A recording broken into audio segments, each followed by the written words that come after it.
Hello, my name is Thomas and I'm transgender, female to male. Hi, I'm Mandy. I am a gender non-conforming, aromantic, gray, asexual, non-binary trans woman. Hi, I'm Ezekiel and I am questioning my gender. My name's Kaden. I go by Demi Boy. Hey, my name's Dakota. I identify as gender fluid. When I was 6, I told people at my school I wanted to be a guy. I got bullied for that, so I pushed the thoughts of it away. Which the definition is like somebody who goes more for one gender. It's similar to gender fluid and gender queer, I guess. And that's a lot of labels, and it serves two purposes. First, each label tells a part about who I am.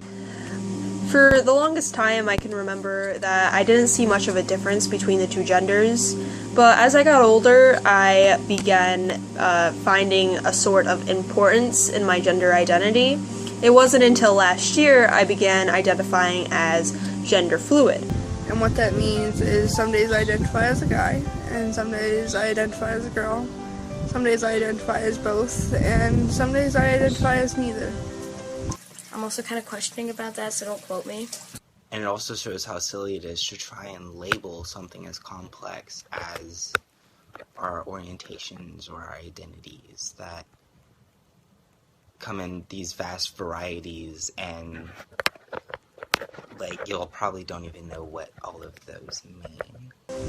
One of the biggest struggles for me was growing up knowing I didn't fit in. I didn't feel comfortable expressing myself because I was always told wearing dress pants and a button-up shirt wasn't right. Girls were supposed to wear dresses, and girls weren't supposed to play hockey or soccer.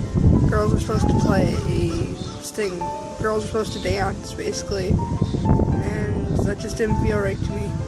My story is I was always told I was a tomboy, and I just kind of went along with it for a while. In about 6th, 7th grade, I started researching all that. Researching about gender orientations and sexual orientations and stuff like that. And I figured out I'm not what people consider as tomboy. When I was 12, I went to high school and I felt highly uncomfortable in the female bathrooms and dressing rooms. I found out what transgender meant, and I kind of felt like connected, to see it like that, connected with it. And then after a while, I decided I would go to transgender FTM, female to male, and I started using male pronouns such as he and his.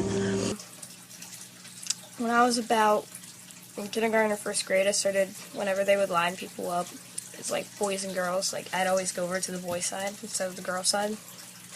Being born as a girl and everybody knowing you as a girl, it's kind of hard. And then they would tell me, this is not your side, you need to go back over there. So I would just kind of get up and walk over there, all embarrassed and all that. One of the hardest things that I faced over the past couple of years is being accepted by my mom.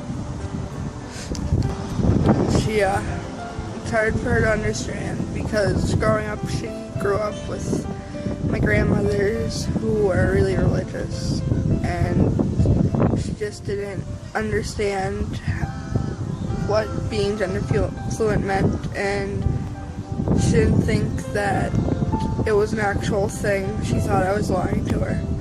So it took a long time for me to express that to her, that I am who I am, and it's an actual thing.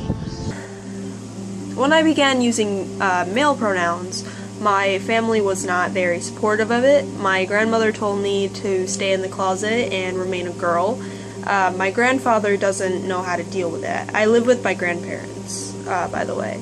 And my grandfather thought he could just ignore it and avoid it.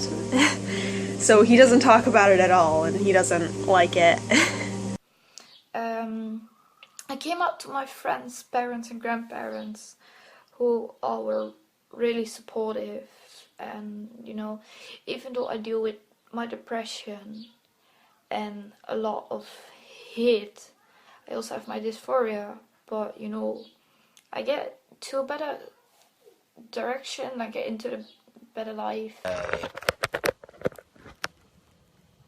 It took me a long time to figure out who I was, and even then it took me a while to accept who I was. Truth is, I don't have any clue what my gender is. How I knew, because when I researched, I kind of went through and read, and then kind of went back and like researched how people knew and all that. Like researched how people knew they were what they were, and then reading their story and seeing if that's the same thing as me. But after a while, you know, I got to talk to a specialist with me who specializes in gender identity and people being genderqueer and all that stuff. And he really helped along me understand myself. That it helped just better our relationship. It's windy. So yeah, that's one of the biggest things for me was being accepted by my mom. I start to deal with myself more and better, and you know, things are going into a better direction, and you know, it's just life gets better and you gotta wait for that. But my sister corrects people to my chosen male name, Ezekiel Ashton, or Ezzy, or Ash. And my friends do try pretty hard to use male pronouns. I may not be completely supported, but I feel supported enough. I kind of go with more, I guess you could say more male pronouns. He, she, him, he, him, sorry, stuff like that. But there are some days where I would rather go with just gender neutral pronouns like they, them. I hope you guys, if you're struggling with your identity, you know, I hope you have the support system like I did to help you figure out who you are. And, you know, I hope your parents accept you. I'm me, and I like it.